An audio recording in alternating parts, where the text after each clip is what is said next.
नमस्कार, आप देख रहे हैं आज तक और मैं हूं आपके साथ रोहित सरदाना। शाम के 5 बजने वाले हैं। वक्त हो गया है दंगल का। लॉकडाउन के बाद अब अनलॉक 1 चल रहा है, यानी कि लॉकडाउन अभी तक पूरी तरह खुला नहीं है, शर्तें लागू हैं। लेकिन दिल्ली में क्या शाहीन बाग दोबारा लॉक होने वाला है? यह सवाल इसलिए क्योंकि रिपोर्ट्स आ रही है कि शाहीन बाग में फिर से धरना देने की तैयारी शुरू हो गई है। ऐसे में दिल्ली पुलिस ने वहां पर मौजूदगी बढ़ा दी। पिछली बार जब शाहीन बाग का धरना 3 महीने से ज्यादा चला था तो इसे देखकर पूरे देश की राजनीति बट गई। दरअसल सीएए के विरोध के नाम पर इसे एक तरह की प्रयोगशाला कहा जाने लगा था। सवाल यह कि क्या सीएए विरोध की यह पिक्चर अभी खत्म नहीं हुई है? दोबारा विरोध की तैयारी की खबरें ऐसे वक्त में आ रही हैं जब दिल्ली पुलिस दिल्ली दंगों पर चार्जशीट दाखिल कर चुकी है। तो आज आपको शाहीन बाग की ग्राउंड रिपोर्ट दिखाएंगे और पूछेंगे ये सवाल कि लॉकडाउन खुला नहीं, शाहीन बाग फिर से शुरू। दिल्ली के शाहीन बाग में फिर से पुलिस को तैनात करना पड़ा है। बुधवार से ही पुलिस वहां मौजूद है और धारा 144 लगा दी गई है क्योंकि पुलिस को ऐसे इनपुट मिले हैं कि वहां दोबारा सीएए विरोधी प्रदर्शन शुरू करने की तैयारी है। पिछली बार 15 दिसंबर से 24 मार्च तक चला शाहीन बाग का धरना देश और दुनिया में चर्चा की वजह था। दिल्ली के विधानसभा चुनाव में भी शाहीन बाग का बड़ा मुद्दा बना था। तो मित्रों, बटन दबाओ तब इतने गुस्से के साथ दबाना कि बटन यहाँ बाबतपुर में दबे, करंट शाहीन बाग के अंदर लगे। दबाएंगे पक्का। मुझे बेहद दुख है कि जिस तरह से भारतीय जनता पार्टी गंदी राजनीति कर रही है इस मुद्दे के ऊपर, वहां पर शाहीन बाग में रास्ता बंद है। उस बंद रास्ते की वजह से बहुत सारे लोगों को तकलीफ हो रही है। तो ये जो कई दिनों से तकलीफ हो रही है, भारतीय जनता पार्टी की सरकार जिसके तहत लॉ एंड ऑर्डर आता है, केंद्र सरकार, वो इसका समाधान क्यों नहीं कर रही है? ऐसे में दोबारा शाहीन बाग का धरना शुरू हुआ तो दिल्ली सरकार का रुख अहम हो जाएगा। पिछली बार जब यह प्रोटेस्ट शुरू हुआ था तब चुनाव का माहौल था। बहुत सारे राजनीतिक आरोप प्रत्यारोप लगते रहे थे और उसमें आप लोगों ने एक बड़ी सीधी लाइन पकड़ी थी कि हमको इसमें ज्यादा पड़ना नहीं है। लेकिन अब जब चुनाव हो चुका है और आपका चैलेंज कोरोना ज्यादा बड़ी चुनौती है, उस स्थिति में आपको लगता है कि ये नौबत दोबारा आती है तो सरकार को बात करनी पड़ेगी जाके? हमारे लिए कोरोना ही चुनौती है और कोरोना की चुनौती से निपटने की हमारी जिम्मेदारी है। हम इसको ठीक से निपटेंगे। आप अपील करना चाहते हैं कुछ उन लोगों से शाहीन बाग को जो वापस जिंदा करने की कोशिश कर रहे हैं? देखिए, शाहीन बाग अभी आपका प्रिय विषय हो सकता है रोहित, मेरा नहीं है। आप शाहीन बाग की बात करते रहिए। मेरे लिए अभी मेरी प्रायोरिटी कोरोना है। जब कोई और परिस्थिति आएगी उस वक्त देखेंगे क्या हो रहा है। विषय प्रिय या अप्रिय होने का नहीं है सर। कई बार अप्रिय चीजें भी सामने लाके मीडिया को रखनी पड़ती हैं ताकि सरकारों को आगाह किया जा सके, और हम वही कर रहे हैं। मुझे उम्मीद है आप भी इस बात को ध्यान रखेंगे। आने वाले दिनों में अगर ऐसी कोई परिस्थिति होती है तो सरकार कोरोना की चुनौती को देखते हुए उन लोगों से भी बात करने का एक चैनल खोलने की कोशिश करेगी। शाहीन बाग के 3 महीनों से अधिक चले धरने के दौरान सड़क पर टेंट लगा दिए गए थे और सड़क बंद कर दी गई थी, जिससे रोजाना लाखों लोगों को परेशानी हुई थी। शाहीन बाग के धरने को खत्म कराने के लिए सुप्रीम कोर्ट के वार्ताकार भी वहां गए थे, लेकिन धरना दिल्ली पुलिस ने तब जबरन खत्म कराया जब देश में कोरोना की दहशत फैलनी शुरू हुई। पिछली बार शाहीन बाग का धरना सरकार के लिए सिरदर्द था, तो इस बार पहले से ही दिल्ली पुलिस की तैयारी दिख रही है। दिल्ली से फरीद अली के साथ आज तक ब्यूरो। तो आपको बताएंगे दंगल में आज हमारे साथ कौन कौन से मेहमान होंगे, लेकिन सबसे पहले आपको शाहीन बाग लेकर चल रहे हैं मेरे सहयोगी चिराग गोठी। लाइव इस समय शाहीन बाग से मौजूद हैं, वहां की ताजा ग्राउंड रिपोर्ट आप तक पहुंचाने के लिए। चिराग, फिलहाल यहां की क्या स्थिति है? बताया जा रहा है कि कल धरने को लेकर फिर से चर्चाएं शुरू हुई तो वहां सुरक्षा कड़ी कर देनी पड़ी है। जरा तस्वीर दिखाइए शाहीन बाग की। देखिए बिल्कुल ऐसा ही हुआ था, चर्चाएं हुई थी, उसके बाद सिक्योरिटी कड़ी थी और अभी भी सिक्योरिटी मैं आपको दिखाना चाहूंगा। ये शाहीन बाग में है जो कैंप बना रखा है पैरामिलिट्री फोर्सेस के जवानों ने, जिसमें महिला फोर्स भी है। इसमें अभी थोड़ी देर पहले दिल्ली पुलिस भी थी और दिल्ली पुलिस यहाँ पर भी तैनात है। ये मैं आपको तस्वीर दिखाता हूँ। ये शाहीन बाग की वो रोड है जहाँ पर धरना स्थल था। ये जो आप मार्किंग देख रहे हैं दरअसल नीचे की तरफ, ये वही मार्किंग है जहाँ पर टेंट लगा था और पूरी रोड को ब्लॉक कर दिया गया था, लेकिन 3 महीने तक ये धरना चला था। अभी फिलहाल स्थिति आप देखिए स्मूथ है, पूरी तरह से जो ट्रैफिक मूवमेंट है वो यहाँ पर बहाल है। एक तस्वीर ये है, दूसरी तस्वीर ये है, यहाँ पर आप देखिए, यहाँ पर पैरामिलिट्री फोर्सेस के जवान कैंप करे हुए हैं। दुकानें, रोहित, सबसे बड़ी जो नुकसान हुआ था इन दुकानदारों को हुआ था। देखिए तमाम दुकानें जो है अब यहाँ पर खुली हुई हैं, किसी तरह की कोई यहाँ पर दिक्कत नहीं है, पुलिस का कहना है। हालांकि जिस तरह से चर्चाएं हुई थी उसके बाद जरूर यहाँ पर एहतियातन पुलिस तैनात कर दी गई थी। और अब यहाँ पर मैं आगे की तस्वीर दिखाता हूँ। ये रोड सीधा जाता है कालिंदी कुंज की तरफ। अब फिलहाल ट्रैफिक मूवमेंट यहाँ पर स्मूथ है। लोगों से बात करते हैं, आसपास के लोगों से। अब यहाँ पर स्थिति किसी तरह की कोई इस तरह से नहीं दिख रही है कि यहाँ कोई धरने की बात हो। नहीं, ऐसा कुछ नहीं है। कल कुछ फोर्स वगैरह आई थी, लेकिन लोकली कोई ऐसी कोई एक्टिविटी नहीं है, कोई ऐसा कोई डेवलपमेंट नहीं है, ना ही लोगों में कोई ऐसा जमावड़ा है। बिल्कुल शांति है, बिल्कुल सब कुछ सही है, कोई ऐसा मसला नहीं यहाँ पे अभी। मैं आपको ये दिखाता हूँ। यहाँ देखिए दिल्ली पुलिस का एक बोर्ड लगा है जिसमें साफ साफ लिखा है कि यहाँ पर कोरोना जो लोग पॉजिटिव हैं उनकी मदद करें। ये तमाम ऐसे एसीपी का नंबर दिया हुआ है, यानी कि कोरोना जो है अब एक तरह से कहा जाए, जिस तरह से दिल्ली पुलिस ने हटाया था इसके नाम पर, इस तरह की चर्चा अब होने लगी कि अब ये दोबारा शुरू होगा। लेकिन अभी फिलहाल यहाँ पर एहतियातन पुलिस तैनात है और ये लगातार है। रोहित, उसी दिन से है जिस दिन से ये धरना स्थल हटाया था। मैं उस समय यहाँ सुबह पहुंचा था जब हटा रहे थे, तब काफी फोर्स थी, लेकिन अब एहतियातन यहाँ पर फोर्स है। कल मेरे डिस्ट्रिक्ट डीसीपी से भी बात हुई थी, उनका भी ये कहना था कि यहाँ पर जरूर इस तरह की चर्चा थी जिसको लेकर फोर्स बढ़ा दी गई थी। अचानक यहाँ पर जो है वो मार्चिंग की गई थी पुलिस की, लेकिन अभी फिलहाल यहाँ पर स्थिति नॉर्मल दिख रही है। फोर्स यहाँ पर तैनात है, इसके अलावा दुकानें खुली हुई हैं यहाँ पर और ट्रैफिक मूवमेंट जो है वो स्मूथ है। पुलिस भी तैनात है यहाँ पर, लोकल पुलिस जो है वो भी तैनात है और यहाँ तमाम जो पुलिसकर्मी है वो भी लगातार बात करते रहते हैं जो यहाँ के जो मौजूद लोग हैं उनसे, और इनपुट्स लेते रहते हैं कि कहीं ऐसा तो नहीं कि कोई कुछ ऐसा कोई प्लानिंग हो। तमाम ऐसी चीजें, हालांकि लेफ्ट की तरफ से कॉल किया गया था लेकिन उसके बाद वो स्थगित कर दिया गया, जिसको लेकर अब फिलहाल यहाँ पर एहतियातन पुलिस तैनात है। जी, वैसे भी अनलॉक 1 में अभी कम से कम किसी तरह के सभा समारोह, भीड़ जुटाने, इस तरह के कार्यक्रम करने की अनुमति नहीं दी गई है। उस पर जुलाई में 3rd फेज में फैसला होने की बात है। बहुत बहुत शुक्रिया चिराग, फिलहाल आपका जानकारी देने के लिए। चिराग गोटी दिखा रहे हैं, वहां सुरक्षा बलों की टुकड़ी तैनात है, पुलिस के जवान वहां पर तैनात हैं और कल जब ये इनपुट मिले पुलिस को कि वहां फिर से इस तरह की कोई हरकत हो सकती है तो वहां पर पुलिस का जमावड़ा बढ़ा दिया गया था। गौरव भाटिया हमारे साथ आ गए, प्रवक्ता हैं बीजेपी के। शोएब जमाई हमारे साथ हैं, अध्यक्ष हैं इंडियन मुस्लिम फाउंडेशन के, जो पिछले समय लगातार आप देखते रहे कि शाहीन बाग के धरने का पक्ष रखने के लिए टीवी पर आते रहे। तस्लीम अहमद रहमानी हमारे साथ हैं, अध्यक्ष हैं मुस्लिम पॉलिटिकल काउंसिल ऑफ इंडिया के।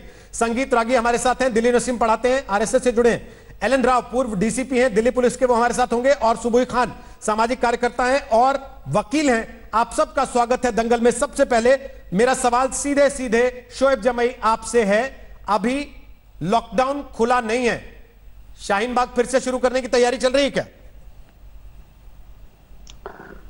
नहीं, देखिए, शाहीन बाग आंदोलन तो जैसा हमने कहा कि एक सोच है, तो उसके लिए कोई सड़क की मोहताजगी या फिर किसी जगह प्रदर्शन की हमें मोहताज नहीं है। हमने हमेशा कहा कि शाहीन बाग का आंदोलन जो है वो सिर्फ किसी सरकार के खिलाफ या मोदी के खिलाफ नहीं था या प्रधानमंत्री के खिलाफ नहीं था। हम तो संविधान की मर्यादा और गरिमा बचाए रखने के लिए एक आंदोलन कर रहे थे। अब हमारे आंदोलन का प्रारूप में हमने कहा कि जिस तरीके से इतना जज्बा लोगों का एक कानून के विरुद्ध में देखा, इसको हम एक शिक्षा क्रांति की ओर बढ़ा के ले जाएंगे। शिक्षा, मुसलमानों में जो अल्पसंख्यकों में जो शिक्षा आंदोलन की जरूरत है, उसके लिए हम जगह जगह गाँव-गाँव इलाकों में स्कूल खोलने की बात कर रहे हैं। एक पॉलिटिकल नेगोशिएटिंग पावर बढ़ाने की बात कर रहे हैं, ताकि हिंदुस्तान में मुसलमानों के कई लीडर्स हैं लेकिन कौम के लिए बोलने वाले बहुत कम लोग हैं। तो अब हमारे आंदोलन का वो प्रारूप होगा जिसमें कई लोगों को एक जागरूकता आ गई है उस शाहीन बाग आंदोलन की बात से। अब वो चीजें आगे बढ़ेगी, नए पॉजिटिव डायरेक्शन में बढ़ेगी।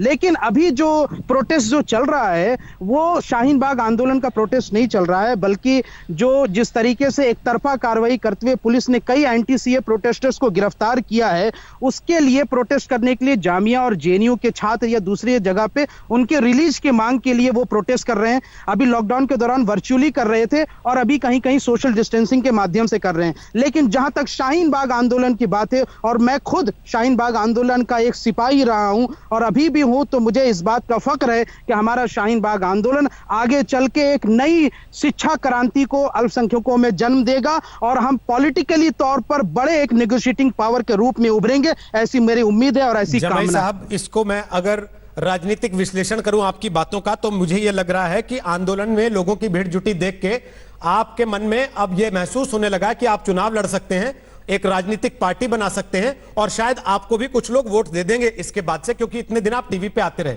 अगर मैं सही समझ रहा हूं तो। लेकिन आज का विषय आपको लॉन्च करने के लिए मंच देने का नहीं है। आज का विषय इस बात का है कि क्या दोबारा वहां सड़क घेरने की प्लानिंग हो रही है कि नहीं? सीधे सीधे बता दीजिए ना। शिक्षा क्रांति तो एक अलग विषय है, राजनीतिक पार्टी अलग विषय है, दिल्ली का दंगा अलग विषय है। क्या दोबारा शाहीन बाग में जमीन घेरने की कोशिश हो रही है क्या? नहीं, बिल्कुल नहीं। यहां से पहले भी शाहीन बाग आंदोलन के जरिए से सड़क घेरना या किसी को तकलीफ देना यह हमारा मकसद नहीं था, लेकिन चूंकि आपको पता है कि शाहीन बाग आंदोलन एक जन क्रांति थी और बहुत ऑर्गेनिक फॉर्म में वो जो है लोग जमा हो गए थे। अदरवाइज यहां से सुप्रीम कोर्ट ने, जब जस्टिस कौल साहब ने कोर्ट नंबर 12 में, हम भी मौजूद थे, उन्होंने कहा कि आपका आंदोलन बिल्कुल संवैधानिक है, संसद के दोनों सदनों में पारित कानून का भी आप विरोध कर सकते हैं। हमारा कंसर्न सिर्फ सड़क घेरने को लेकर है, जिसके लिए हेगड़े साहब से लगातार बातचीत चलती रही। दुर्भाग्यपूर्ण वो सफल नहीं रही, लेकिन हमने लॉकडाउन का पालन करते हुए उस वक्त चीजें, यहां से बहुत सारे लोग कम हो गए थे। आपने देखा कि हमने उस वक्त जो है वो जनता कर्फ्यू का भी पालन किया और इस पालन करवाने में मेरे कई जो है लोगों से मतभेद भी हुए कि शोएब जमाई क्यों यहां से जनता कर्फ्यू का पालन करवाना चाह रहे हैं। लेकिन हमने कहा कि हमारा आंदोलन न जनता को तकलीफ देना है, न सिर्फ सरकार का विरोध करना है, बल्कि हम अपने अधिकार और लोगों को जागरूक करने के लिए आंदोलन कि मैं हज को जा रही हूं, तो लोग ये थोड़ी ना मान लेंगे उससे कि भाई ये बहुत पवित्र आत्मा हो गई है। लोगों को तकलीफ तो हुई, इस बात से तो आप इनकार नहीं कर सकते। अगर तकलीफ नहीं होती तो कोर्ट वहां पे वार्ताकारों को नहीं भेजता। अगर तकलीफ नहीं होती तो बार बार आपसे ये नहीं कहा जाता सबकी तरफ से कि रास्ता छोड़ दीजिए, खोल दीजिए उसको। अगर वर्चुअल आंदोलन की बात थी या मन में ही आंदोलन करने की बात थी तो आप तब भी कर सकते थे। नहीं। या अब आपको लगता है कि नेता के तौर पे आपकी स्थापना हो गई है तो इसलिए कोई बात नहीं, अब नहीं भी करेंगे आंदोलन, कोई दिक्कत नहीं है, अब अपन ओवैसी के बराबर के नेता हो गए? नहीं रोहित जी, देखिए हम ना कभी नेतागिरी करना चाहते। हाँ, ये बात जरूर है कि मौलवी साहब नहीं, मैं ऑलरेडी एक बड़े पॉलिटिकल पार्टी का दिल्ली प्रदेश अध्यक्ष भी हूं और राजनीति में ही हमारा रहा है शुरू से। लेकिन बात यह है कि आंदोलन की जो हमने जब बात की तो हमने कहा कि शाहीन बाग आंदोलन से हम ये चाहते हैं कि सरकार तक हमारी बात पहुंचे और सड़क घेरने का भी मकसद यही था कि सरकार तक दबाव पहुंचे। शाम को 5 बजे या 6 बजे यहां से आपकी आवाज नहीं जाती क्या सरकार तक? नहीं, लेकिन सरकार ने हमारी बात सुनी नहीं ना। सरकार तो सिर्फ ड्रामा करती रही कि कभी कहा कि यहाँ से आप आ जाइए, कभी तब आ जाइए। नहीं, सरकार अगर गंभीरता से इसको हल करती, और हमने जो खुद कानून मंत्री को पर्सनली मिल करके हमने कार्यक्रम के माध्यम से कहा था कि कानून मंत्री जी आप सरकार के 2 नुमाइंदे भेज करके शाहीन बाग में हम लोगों से वार्ता करें और वहां की जो महिलाएं बैठी हैं उनके साथ वार्ता करें, बहुत सारे मसले हल हो जाएंगे। उनमें से वजाहत साहब तो सुप्रीम, उनका तो बड़ा सम्मान है मुस्लिम कौम में, उसके बावजूद कोई सुनवाई नहीं हुई ना, किसी ने नहीं माना ना उनकी बातों को भी। आप लोगों में से कोई हटने को तैयार नहीं हुआ। वो तो उसके बाद जब कोरोना फैल गया और ये बात होने लगी कि आप खुद भी बीमार पड़ेंगे और दूसरों को भी बीमार कर देंगे, तब आपको मजबूरन हटना पड़ा वहां से। उसमें भी आप महानता दिखा रहे हैं कि हमने बड़ा पालन किया था।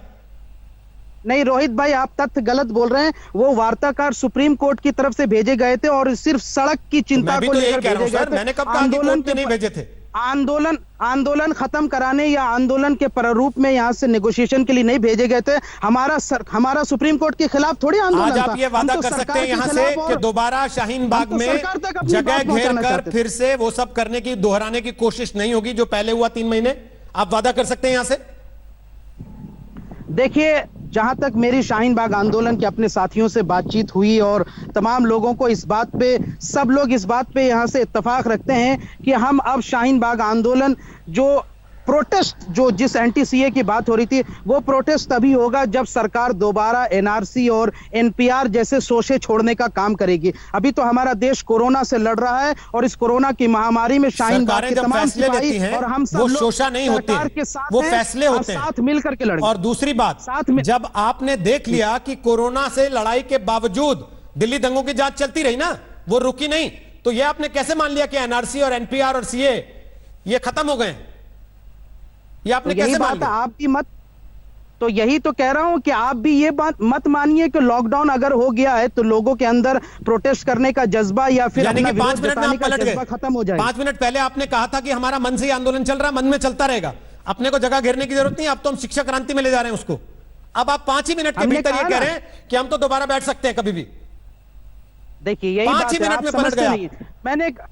मैंने कहा कि सरकार डाल डाल तो हम पात पात, अगर सरकार दोबारा इस तरह के चीजें शोषा छोड़ेगी तो हम वहां से उसका प्रोटेस्ट करेंगे। गौरव अगर भाटिया, सरकार अभी जो है एंटी सीए एक्टिविस्ट, सुनिए एक बात, एक जी, मिनट खत्म कर रहा कर हूं, लीजिए। एंटी सीए एक्टिविस्ट को जो गिरफ्तार कर रही है लगातार, जामिया के हमारे कई सारे एक्टिविस्ट, डॉक्टर कफील खान या तमाम लोग, उनकी जो गिरफ्तारियां हो रही है, या दिल्ली दंगों में जो एक तरफा कार्रवाई जो पुलिस कर रही है उसके खिलाफ जो प्रोटेस्ट डिजिटल तौर पर और सोशल डिस्टेंसिंग का पालन करते हुए चल रहा है, वो उनके लिए विरोध है, वो एंटी सीए या फिर एनपीआर के विरुद्ध नहीं है। जब है। एनपीआर और सीए की बात दोबारा सरकार करेगी तो हम सोचेंगे कि किस प्रारूप में होगा। अभी इतना डरते क्यों है? जो लगातार चल रही है सरकार, ये बताइए सर, सरकार इतना डरती क्यों है? सुन लीजिए ना सर, सुन लीजिए। दिल्ली दंगों की जांच एक समानांतर प्रक्रिया है जो लगातार चल रही है। सरकार आपसे डरती तो आपके वो सारे लोग इस समय जेल के अंदर नहीं होते, पहली चीज। दूसरी चीज, वो मामला कोर्ट में आएगा, कोर्ट अपने आप तय कर देगा कि दिल्ली पुलिस ने जो तथ्य सामने रखे हैं उनमें कितनी जान है, उसके आधार पर कार्रवाई हो सकती है या नहीं हो सकती। अगर अदालत को लगेगा हो सकती है तो कार्रवाई होगी, अदालत को लगेगा नहीं हो सकती तो अदालत छोड़ देगी। तभी जेल में डाल रही है। देखिए, सरकार डरती है तभी जेल में डाल रही है। अगर डरती नहीं सर, अब ये तो चोर चोरी करके भाग रहा हो, चोर चोरी करके घर में जाके छुप जाए, पुलिस उसको जाके पकड़ ले, तो चोर ये कहे कि पुलिस मेरे से डरती है, मुझे अगली चोरी करने से, इसलिए रोकने से पकड़ने आ गई है, तो बड़ी अजीब सी दलील हो जाएगी ना सर। तर्क दीजिए, कुतर्क मत दीजिए। आप तर्क दे रहे थे, मैं सुन रहा था। अब प्लीज प्रोटेस्ट करना, मान लिया आप राजनीतिक पार्टी बनाना चाहते हैं, मान लिया आप नेता के तौर पर स्थापित होना चाहते हैं सर, लेकिन सर उसमें मेरे कार्यक्रम को ही केवल मंच ना बनाए, और जगह भी आपको मौका मिलेगा। प्लीज, आप बहुत देर से बोल रहे थे। अब गौरव भाटिया, अगर ये दोबारा बैठेंगे तो क्या पुलिस और सरकार वो गलती दोहराएगी जो पिछली बार हुई थी? रोहित जी, देखिए, सबसे पहले बड़े ध्यान से मैं सुन रहा था, कुछ शब्दों को मैंने जो सुना, मैं कहीं ना कहीं भयभीत हूं, जैसे सारे नागरिक हैं। इन्होंने इसको हिंदू मुस्लिम बनाया जैसे पहले बनाया था। कहते हैं हमारी कौम के लिए, एक बार मुंह से भारत भी तो कहते, अपना देश भी तो कहते, और इन्होंने सही कहा। इनको सीए पूछेंगे क्या है तो कहेंगे चटपटा आम का अचार, सीएए। इनको सीए से कोई लेना देना नहीं है, ये अपनी राजनीति चमका रहे हैं। और दुख की बात यह है, तय हो जाना चाहिए कि देश में संविधान और सर्वोच्च न्यायालय बड़ा है या फिर इनकी सोच और धर्म बड़ा है इनका। मैं केवल इतना कहूंगा, ये संविधान की बात करते हैं, संविधान से लेकिन इनका कोई लेना देना नहीं है। आप खुद बताइए, सर्वोच्च न्यायालय में मामला लंबित है, इनको कोई नहीं उससे मतलब है। सर्वोच्च न्यायालय ने रोक नहीं लगाई, कानून पे संशोधन हुआ, इनको कोई लेना देना नहीं है। इन्होंने जो पार्लियामेंट में कानून पारित हुआ उस पे आप प्रश्न चिन्ह लगा देते हैं। आप तय करेंगे, आप बताएंगे कि क्या संवैधानिक है या नहीं, या सर्वोच्च न्यायालय तय करेगा। दूसरी बात, इन्होंने जो कौम की बात करी, मैं इतना ही कहूंगा कि मैं तारीफ करता हूं दिल्ली पुलिस और पैरामिलिट्री फोर्सेस की, जो ये सुनिश्चित कर रही है कि जब कोविड का संकट है तो हम अपने सभी नागरिकों की जान को सुरक्षित रखें और कोई इस तरह का प्रदर्शन ना हो जो कि दूसरों की जान को खतरे में डाले। ये सोच जो है इसलिए खतरनाक है, छोटे छोटे बच्चे चिल्ला रहे थे कि नरेंद्र मोदी जी और गृह मंत्री अमित शाह जी को मारो।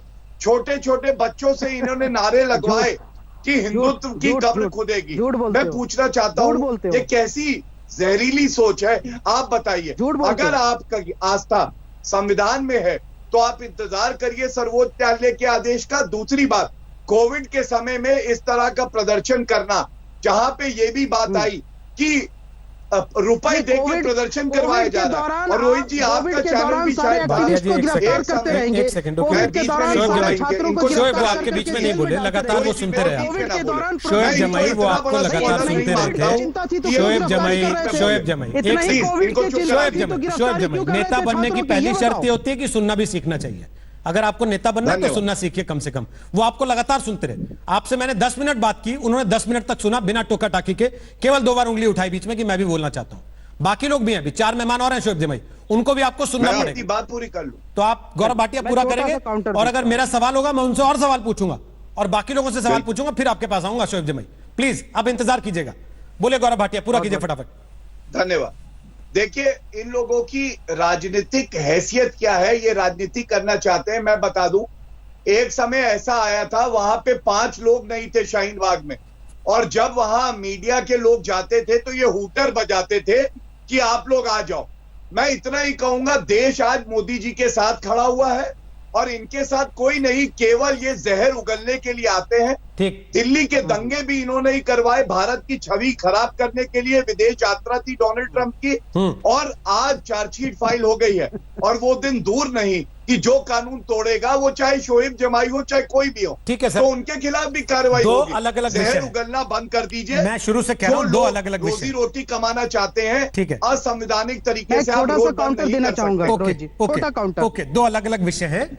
मैं तस्लीम रहमानी और सुबुई खान के पास जाऊं, उसके पहले शोएब जमाई काउंटर देना चाहते हैं। 30 सेकंड दे पाऊंगा केवल, बोलिए फटाफट। जी जी, देखिए रोहित जी, इन्होंने कहा कि सिर्फ कौम की बात करते हैं। मैं कौम की नहीं, कौम का मतलब होता है नेशन, और नेशन का मतलब होता है देश। जब हम देश की बात करते हैं तो उसमें हिंदू मुस्लिम सबकी आते हैं, और जो आप कौम किस संदर्भ में इस्तेमाल करते हैं सबको पता है। सभी के लिए अब टीवी पे बैठ के तो कम से कम सर इस तरीके से मत किया कीजिए कि लोग पकड़ नहीं पाएंगे आपको। ऐसा मत कीजिए सर, लोगों को भी पता है अब कब आप कौम को किस संदर्भ में कैसे इस्तेमाल करते हैं, सब लोग जानते हैं, इसको अच्छे से समझते हैं। अरे भाई, आपने कहा कि हम आपको 30 सेकंड दे रहे हैं, तो अपना वादा पूरा कीजिए। नहीं तो आप उसमें घुमाइए ना मत। 30 सेकंड तो हो चुके हैं। दूसरे इल्जाम इन्होंने लगा कि इनके साथ कोई नहीं है और मोदी जी के साथ सब है। भाई, मोदी जी के साथ तो इस देश का मजदूर और किसान भी नहीं है। पूरे जो किसानों की हालत आप इस लॉकडाउन में की, और रोहित जी आप फिर भी चल रहे हैं इधर-उधर। नहीं, अब आपके साथ क्या दिक्कत है ना शोएब जमाई, जब आपको लगता है कि आपके हाथ से बाजी पलट रही है या आप हल्के पड़ रहे हैं, तो आप फिर किसान, मजदूर, दलित सब चिल्लाने लगेंगे। भाई, किसान मजदूर पे चर्चा कर रहे हैं ना, जब कर रहे हैं उनके नेता को बुला लेंगे, उनसे बात करने वाले को बुला लेंगे।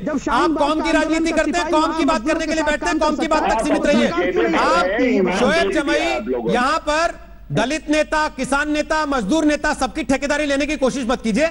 शाहीन बाग के औपचारिक प्रवक्ता तक नहीं है आप, उसके बावजूद आप अगर शाहीन बाग का पक्ष रखने बैठे हैं तो वहां की बात कीजिए बस। अब तस्लीम रहमानी आपके पास आ रहा हूं। तस्लीम रहमानी, इनकी बातों से जो मुझे समझ में आया, प्लीज जिंदगी भर सर, प्लीज बस कर लीजिए चलिए प्लीज। तस्लीम रहमानी, इनकी बातों से जो एक बात की शक होता है या बू आती है कि शाहीन बाग को कुछ लोगों ने इस्तेमाल कर लिया अपनी राजनीतिक दुकान चलाने के लिए, और अब वो ख्वाब देख रहे हैं कि उसके जरिए और कुछ नहीं तो अपनी नेतागिरी चमक जाए। जो बात वो कह रहे हैं कि हम एक बड़ा आंदोलन बनाना चाहते हैं और मुसलमानों को एक पॉलिटिकल पावर के तौर पे खड़ा करना चाहते हैं। तो भाई, मुसलमानों को पॉलिटिकल पावर के तौर पे तो खड़ा आप लोग कर ही रहे, असदुद्दीन ओवैसी कर ही रहे, जो बीजेपी से चुनाव लड़ता है वो भी कर ही रहा है, जो कांग्रेस से चुनाव लड़ता है मुसलमान वो भी कर ही रहा है। देखिए रोहित, ये जो शाहीन बाग की बात अभी आ गई है, मुझे इस बात पे हैरत है। कल यहाँ जामिया के इलाके में पुलिस का बंदोबस्त बहुत ज्यादा था, तो आप लोगों को भी शक हुआ था क्यों हुआ है। बाद में मालूम हुआ कि माइनॉरिटी कमीशन के एक मेंबर के फादर से कल यहाँ फायर हो गए थे, उसके लिए कोई वीआईपी मूवमेंट था उसके लिए। तो बाद में ये आपको पता चला कि शाहीन बाग को कोई बिठाना चाहता है। इसकी कोई पूरे एरिया में कोई इसकी सुनगुन भी नहीं थी कि कोई यहाँ शाहीन बाग मूवमेंट आने वाला है। अभी सरकार कह चुकी है कि उनको अभी एनआरसी के मुद्दे पर और सीए के मुद्दे पर कोई जियो आ चुके, मुख्तलिफ स्टेट गवर्नमेंट के नोटिफिकेशन आ चुके हैं कि ये टिल फर्दर डेट इसको बफर किया गया है, ये आ चुका है।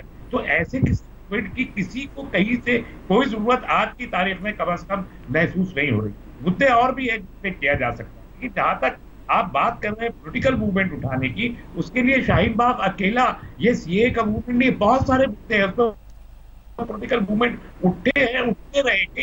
ये मल्टी पार्टी डेमोक्रेसी है और सब उस पर अमल करती पार्टी है। शोएब साहब का जो ओपिनियंस है वो जाहिर है कि वो कभी इसके प्रवक्ता भी नहीं थे शाहीन बाग के, वो एक कॉमन किस्म का एक मूवमेंट था उसमें सारे ही लोग कहीं ना कहीं शरीक थे और वो किसी मेन स्ट्रीम ऐसे मूवमेंट से भी नहीं जुड़े जो कम्युनिटी को मूवमेंट हो।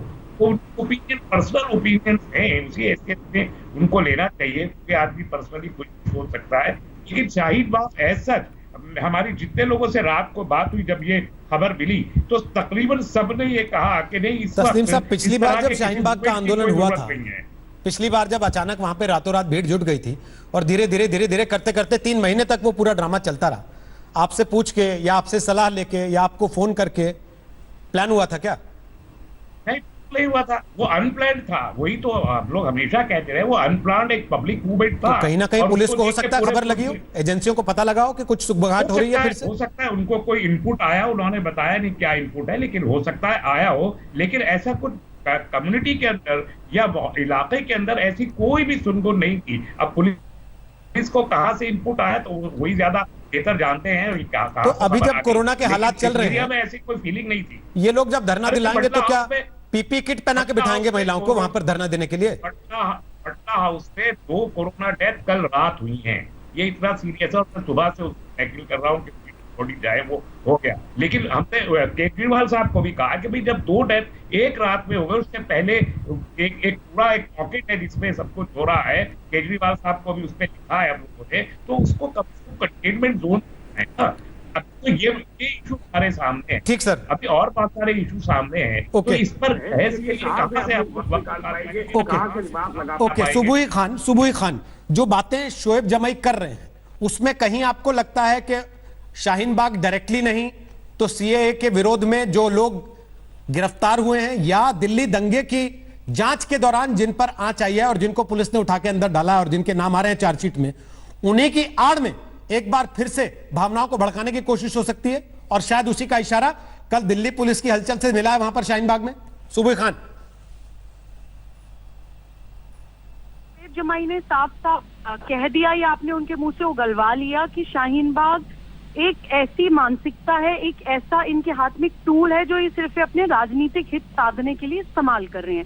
ये हम सभी जानते हैं कि मुसलमानों को आज तक हमारे देश में किसी भी राजनीतिक पार्टी ने एक इंसान की तरह देखा ही नहीं, सिर्फ वोटर्स की तरह देखा, और वही ये लोग कर रहे हैं। और अपने पॉलिटिकल एम्बिशंस के लिए यहाँ पे बैठ के ह्यूमन राइट्स और हम संविधान बचाने की लड़ाई और इस तरह की बातें यहाँ पे करते हैं। एक बात मैं इनकी मानती हूँ कि ये सही कह रहे हैं कि शाहीन बाग एक सोच है, एक भारत विरोधी सोच है, एक ऐसी मानसिकता है जिससे दुर्भाग्यवश हमें कोरोना के साथ साथ इस वैश्विक महामारी के टाइम पे बीमारी के साथ साथ इस देश तोड़ने वाली मानसिकता से लड़ना पड़ रहा है। और रोहित जी, ऐसी बहुत सारी मानसिकताएं अलग अलग लबादे करके हमारे देश में बैठी हुई हैं। कुछ पॉलिटिकल पार्टीज बैठी हुई है। रहमानी साहब उंगली मत उठाइए, पहले बात पूरी सुन लीजिए।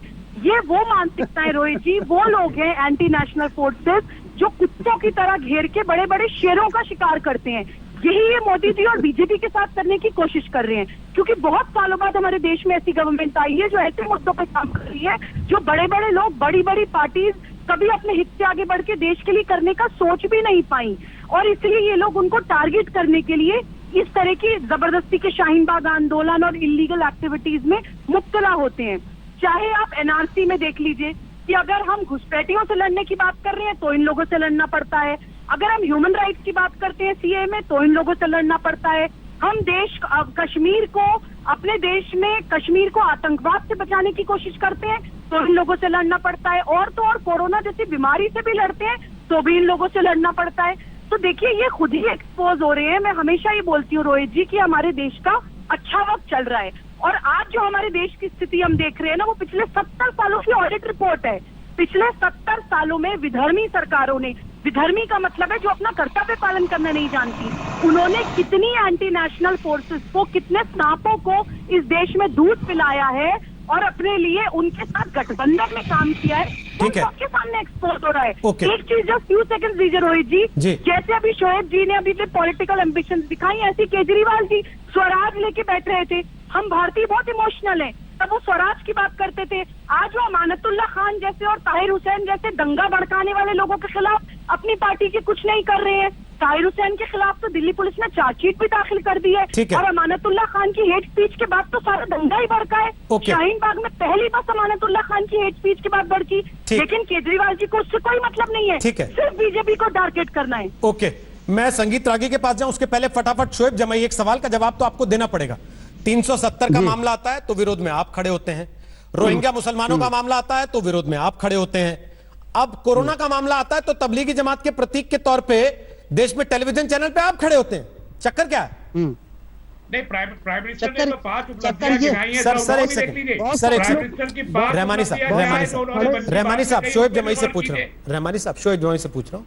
अब आप अभी इतना तो आपको समय नहीं आया कि आप शोएब जमाई की जगह भी लेने पड़े आपको, है ना सर? जी एक बार शोएब जमाई बोलने फिर आपके पास आ जाता हूँ। नहीं बोलिए शोएब मैं जमाई। मानता हूं कि मैं तो बहुत अदना सा शख्स हूं, बहुत सारे लोग खड़े होते हैं, लेकिन ये मेरे अल्लाह की तरफ से मेरे ऊपर एहसान है कि जहां पे हक और इंसाफ की लड़ाई लड़ने की बात आती है या जब देश के खिलाफ लड़ने की बात आती है, देश के खिलाफ खड़े होने की बात आती है, तो भी आप अल्लाह को बीच में घसीट रहे हैं। आप उसको केवल कवर दे रहे हैं इस बात से, भगवान का नाम लेके।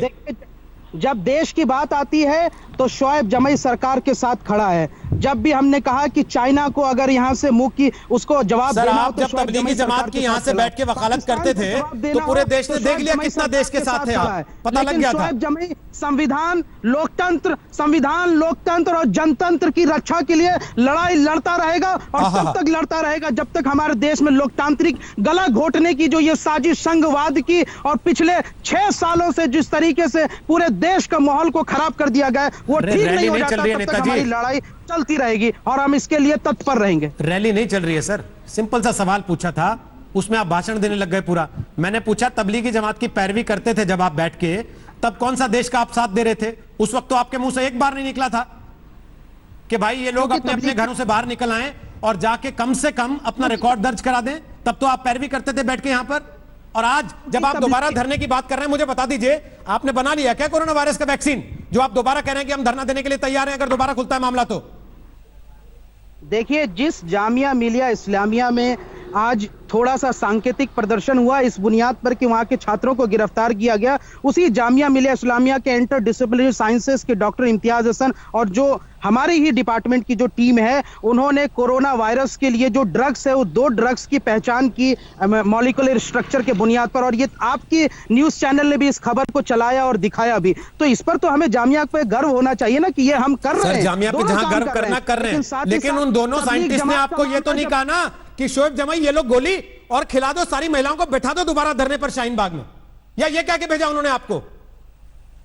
भाई हम तो शाहीन बाग का कहा, हमने कहा कि हम वहां बैठ रहे हैं, आपको क्यों ऐसा लगता है? शोएब जमाई पिछले आधे घंटे में ये चौथी मर्तबा है जब आप पलटी मार रहे हैं। सर, इतनी पलटी में मारने वाले तो राजनीति में भी नहीं टिक पाते हैं। थोड़ा सा सीख ले लीजिए नेताओं से, कितना कितना पलटना होता है। लोटा बन जाएंगे तो फिर लोटा तो लोटता ही रहता है। सर, बेपेंदे के लोटे की तरह लोटते रहेंगे तो फिर लोटते ही रह जाएंगे। कोर्ट ने जो कहा है उसी के बारे में हमारी चिंता है। अब मैं जरा संगीत रागी के पास जा रहा हूँ। ओके, संगीत रागी। तमाम एंटी-सीए एक्टिविस्ट और मुस्लिम एक्टिविस्टों को ज्यादातर गिरफ्तार किया जा रहा है। संगीत रागी, ताहिर हुसैन के खिलाफ चार्जशीट दिल्ली की पुलिस ने दायर की। ताहिर हुसैन के खिलाफ दिल्ली की पुलिस ने, बस कीजिए शोएब जमाई, शोएब जमाई, सिटीजनशिप अमेंडमेंट एक्ट, शोएब जमाई, शोएब जमाई, शोएब जमाई, शोएब जमाई, संविधान की सारी पढ़त आपके पास है। कोरोना की दवाई आपने बना ली है। कोरोना हमको होगा नहीं मस्जिद में बैठने से, ये पैरवियां पहले बैठ के टीवी पर आप ही करते थे। भाई अगर ये देश आप ही के रास्ते से चलने लगा तो फिर तो हो गया बेड़ा पार इस देश के लोगों का। जमाई साहब बस कीजिए ना। बिल्कुल, आप इसी लायक है कि आपका मजाक उड़ाया जाए। बस कीजिए, अब बस कीजिए ना, बस कीजिए। चलिए आप बस कीजिए, मैं संगीत रागी के पास जा रहा हूँ। बस कीजिए, चलिए आवाज कम। अब संगीत रागी के पास जा रहा हूँ, प्लीज चलिए आवाज कम। बस बस बस बस बस बस बस गौरव भाटिया और शोएब जमाई, प्लीज ये नो नॉनसेंस प्रोग्राम है और प्लीज कोई नॉनसेंस बात ना की जाए तो ही बेहतर होगा। प्लीज मेरा निवेदन है दोनों से, please please Gaurav ji please, Shoaib Jamai आप भी प्लीज, संगीत रागी, शोएब जमाई अभी प्लीज कह के बात कर रहा हूं मैं, समझ जाइए इस बात को ध्यान से। अभी प्लीज कह के बात कर रहा हूं, बस बहुत हो गया, बस बहुत हो गया। हर बात को कौम पे मत ले जाइए। मुसलमानों का मजाक नहीं उड़ रहा, आपका मजाक उड़ा था। पर्सनल बात को पूरी कौम पे ले जाके हमेशा विक्टिम कार्ड मत ले किया कीजिए। बस कीजिए अब इस बात को। गौरव भाटिया आप भी प्लीज। संगीत रागी, आज की परिस्थिति में क्या ये देश अफोर्ड कर सकता है कि इस तरीके की ड्रामेबाजी फिर से शुरू हो सड़कों पे, चौक चौराहों पे, जहां लोग लगातार मर रहे हैं, जहां हर रोज इस बात की लड़ाई हो रही है कि दुनिया भर को अब तक वैक्सीन नहीं मिल पाया, कोरोना का इलाज नहीं हो पाया, यहां इस बात को लेकर लड़ाई चल रही है कि 70 दिन के लॉकडाउन के बाद हमने क्या क्या हासिल किया, फिर से धरने प्रदर्शन, फिर से वो सारी नौटंकियां चालू करने की स्थिति में है क्या देश?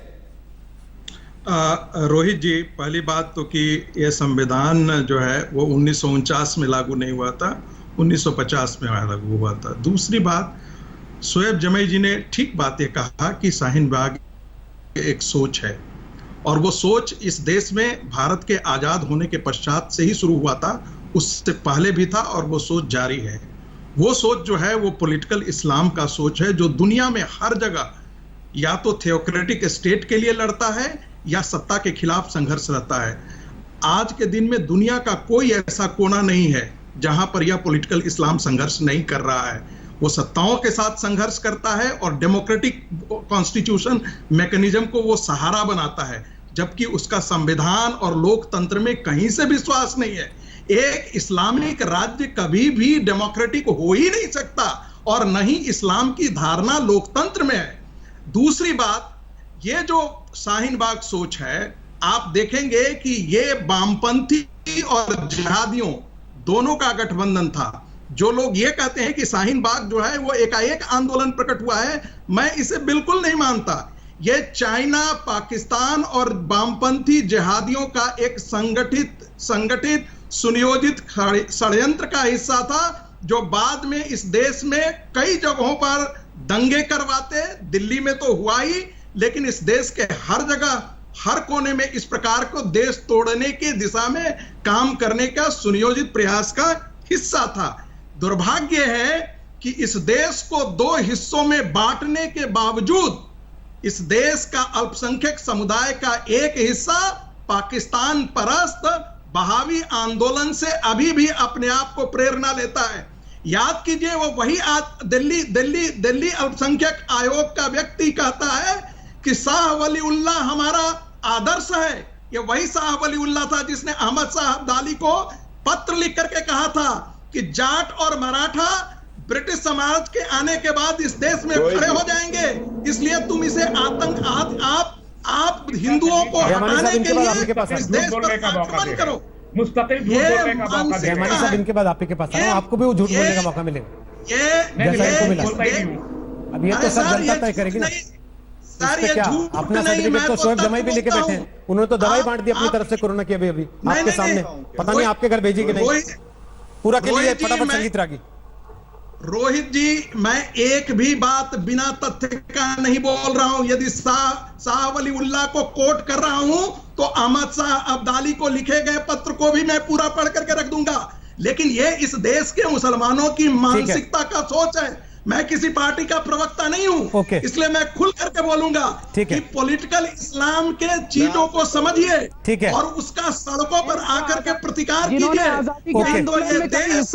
मुसलमानों को सिखा रहा है कि कैसे देश में रहना चाहिए। ओके, ठीक है। अब जरा एक सेकंड, शोएब जमाई थोड़ा शांत रहिए। तस्लीम रहमानी, शोएब जमाई दो पढ़े लिखे बात करें तो बीच में नहीं बोलना चाहिए ना।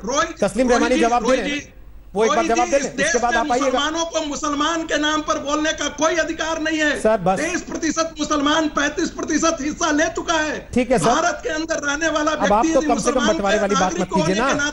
जो आप बंटवारे का आरोप दूसरे पर लगा रहे हैं, खुद वैसे ही बंटवारे की बात कर रहे हैं। लेकिन मुसलमानों की बात करना, मुसलमान के नाम पर संघ प्रमुख कहते हैं ये देश सबका है, लेकिन आप कहते हैं कि भाई मुसलमानों ने अपना हिस्सा ले लिया। ये बात उनके मुंह से निकलकर आपके मुंह तक आते आते बदल क्यों जाता है उसका भाव? ये बड़ा अजीब सी परिस्थिति हो जाती है। एक सेकंड, जरा आपकी बात का जवाब देना चाहते हैं तस्लीम रहमानी। तस्लीम रहमानी जवाब दे दीजिए। और इस बात का भी जिसका उन्होंने जिक्र किया, वो जफरुल इस्लाम, वो तो अरब मुल्कों से मदद लेके हिंदुस्तान में जल्जला लाने की बात कर रहे थे। और आज भी कई सारे कथित बुद्धिजीवी हैं सर, और कथित इसलिए कह रहा हूं क्योंकि मैं लानत देता हूं ऐसे लोगों पे जो अपने देश में बैठ के ये लिख रहे हैं कि अमेरिका को देखो कितने बढ़िया तरीके से लोग सड़कों पर निकले आग लगा रहे हैं, तुम लोगों में इतनी हिम्मत नहीं कि बाहर निकल पाओ। ये कौन से बुद्धिजीवी हैं सर, और इसको कैसे जस्टिफाई कर देगा कोई? देखिए अभी जो संगीत रागी जी जो बोल रहे थे, टोटली वो आइडियोलॉजिकल स्पिरिट के साथ बोल रहे थे, ये बिल्कुल तय है। वो थियोक्रेटिक स्टेट का इल्जाम लगा रहे हैं, और वो खुद बताए कि क्या वो खुद क्या वो खुद एक थियोक्रेटिक स्टेट बनाने नहीं जा रहे? हिंदू राष्ट्र के एक थियोक्रेटिक स्टेट नहीं है, और उसके लिए आप जो कुछ कर रहे हैं इस देश में, वो मैं यहाँ दोहराना नहीं चाहता कि आपने आज तक नहीं रहा है। अरे भाई हिंदू पदशाही को लेकर के भारत में कभी थियोक्रेटिक होता है। और समय खत्म हो रहा है ना, एक एक करके बोल लीजिए। आप टू नेशन थ्योरी को, जो आपके दिमाग की उपज थी, वही टू नेशन थ्योरी को आप आज तक प्रमोट किए चले जा रहे हैं रोजाना। आप उससे आज तक अलग नहीं। आपका बयान, आज का बयान भी उस टू नेशन थ्योरी की तरफ जाता है। दूसरी बात, आपने शाह वलीउल्लाह रहमतुल्लाह अलैह को कोट किया है, अहमद शहीद बरेलवी रहमतुल्लाह अलैह को। आपको शर्म आनी चाहिए। हमारी जंगे आजादी की जो पहली बुनियादी पत्र लिखा है, अंग्रेजों के खिलाफ जंग का फतवा, मैं भी दिखाऊंगा आपको। मैं भी दिखाऊंगा अंग्रेजों को इस मुल्क से निकालने के लिए। मेरा एक सवाल है, इस चीज को क्या हम वर्तमान परिस्थिति में, एक सेकेंड, अच्छा ठीक, मेरा दोनों से रिक्वेस्ट है, आप दोनों, नहीं, आप दोनों को मैं पूरा मौका, एक अलग दिन दोनों को बुलाकर इतिहास चर्चा का पूरा मौका दे दूंगा। आप दोनों सारी चिट्ठियां, अहमद शाह अब्दाली ने क्या लिखा, अकबर ने क्या लिखा, जहांगीर ने क्या लिखा, बाबर ने क्या लिखा और क्या किया, औरंगजेब ने क्या किया, आप दोनों अपनी तरफ से विस्तृत लेके आइएगा सर, बैठा के चर्चा कर लेंगे। लेकिन एक सेकंड सर, मौजूदा परिस्थिति में प्लीज आवाज कम।